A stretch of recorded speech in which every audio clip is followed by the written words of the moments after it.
Tons to get into today.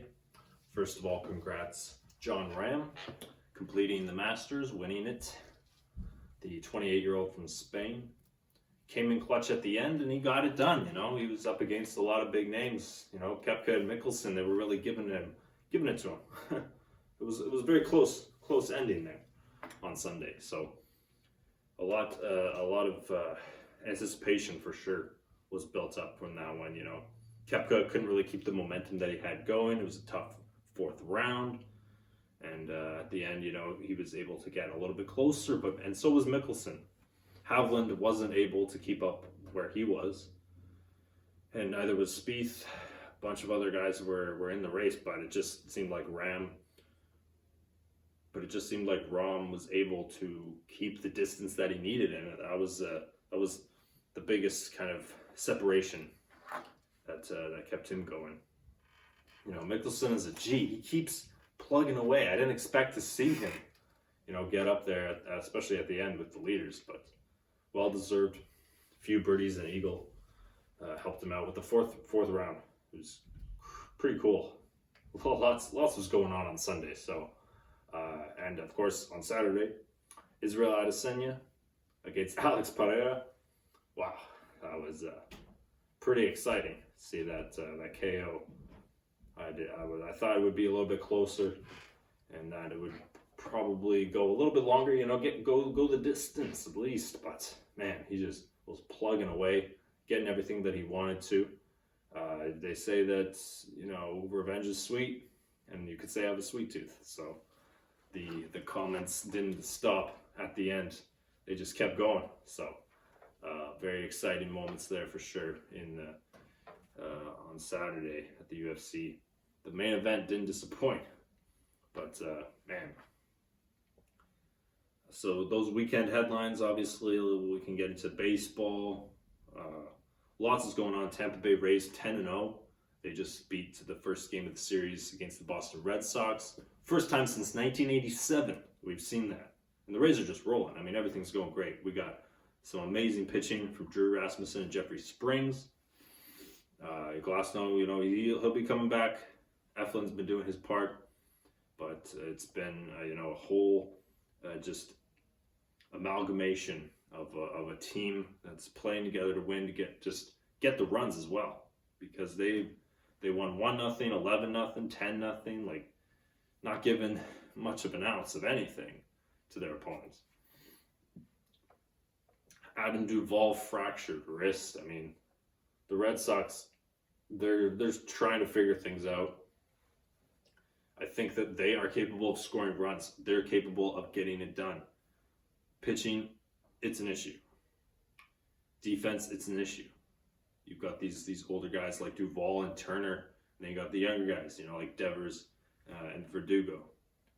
But now that Duvall is out, it's like, where is this offense going to come from? Because the guy was slugging at 1.0, I think 1,500 OPS before he went down. So it looks like a fractured wrist, the same wrist that he had surgery on over the summer, I believe it was, in 2022. He had surgery on it, and looks like fractured, but no surgery is going to be needed. So I don't know. I expect a month or two, probably 2, which is too bad. But the Blue Jays are also manufacturing runs. They're trying to figure it out. A little bit of a rocky road trip, but they're back to start things off. Alek Manoah's on the mound. Detroit, home opener. Nothing can go wrong, right? Matt Chapman, unbelievable start to the year. Bichette, Vladdy, and Chapman are all leading. They're 1, 2, and 3 in hits. Hard to believe. It really is. And I think that they are bringing that almost top 4 or 5 batters in their lineup. It's making all of these important additions to them. Yes, they're conceding a lot of runs, but at the same time, they are able to keep up with their offense. So the pitching looks like it's just been a little bit inconsistent, but I do think that there's a lot of good to come from the beginning of the season and the road trip. They were able to scratch away a few wins. It's a very long season. I feel like I've been talking about the Blue Jays for a while, but it's only been a week now, a week and a half, that we've been able to get and enjoy the baseball. But Yankees lost to Cleveland, their first game matchup of the playoffs last year. Cleveland looking to make some noise. Obviously not the biggest hitting team, but they stole 4 bags today against the Yankees in their 3-2 win. Pitching, obviously amazing. A bit of a rough beginning. We saw the Yankees were clawing away that top of the order. The Bronx Bombers were trying to chip away. They only got 2 runs, which is crazy because Bieber allowed 2 runs in the first inning, and then nothing else happened for the rest of the game for the Yankees offensively. Hard to believe that was the case. It just, I don't know how that was able to happen, but overall, it's hard to grade the Yankees, especially in the American League East, because of how great the Rays have been, and it's just they are going over the top here. It's hard to believe that they could go 500 for the rest of the year and they'd still be in pretty good shape. But it's still early. 10-0 start to the season. Oh man. Playing basketball, Rudy Gobert is out for their game against the Lakers. The team is self-destructing at this point. That's what it seems like. I mean, the guy can't play in a game that you gotta win. You can play OKC or New Orleans the next game if you lose, but at the same time you're in a huge opportunity here. It's not like the league suspended him. That's the thing. The league didn't suspend this guy for having an altercation with Kyle Anderson. The Timberwolves self-destruct on themselves. I don't want to think about this a whole lot. I don't want to also think about the Mavericks situation a whole lot, because they were in an opportunity. They were in an opportunity to go to the playoffs, but they didn't play their stars. They could have won easily, but they decided not to. They just, they also self-destructed. I don't want to think about that. It's nothing more than an ubiquitous abomination to the competitive nature of sports.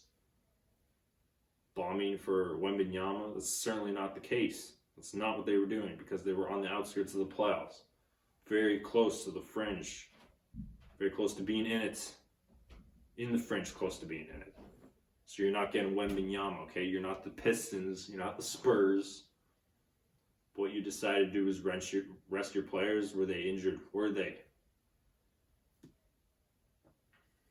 No surprise that Paul George will not be facing the Phoenix Suns in the first round. The series isn't going to be a factor at all. I'll probably watch a bit of it if Inside the NBA, if it's on the later game, and then I'll watch the show at the end of that game. If it's the 7 p.m. game, and then we got the later game on with the Inside crew, I'll tune into some Clippers and Suns. But my goodness, there's always one super team that is missing a superstar, and that just impacts everything for the series and for the outcome. It almost ruins everything. That's the case here with the Clippers and the Suns, and Paul George not being in it. Yeah, I want to see KD versus Steph in the first round. We're going to have to wait till the Western Conference Final, because it doesn't look like there is a possibility that's going to happen unless it's in the Western Conference Final. So, yeah, Warriors and Kings, I'll be tuning into that. You got the great rivalry of the Battle of California. I'm sure they'll appreciate their 3-minute plane ride for travel purposes. But yeah, lots to report on and lots to review.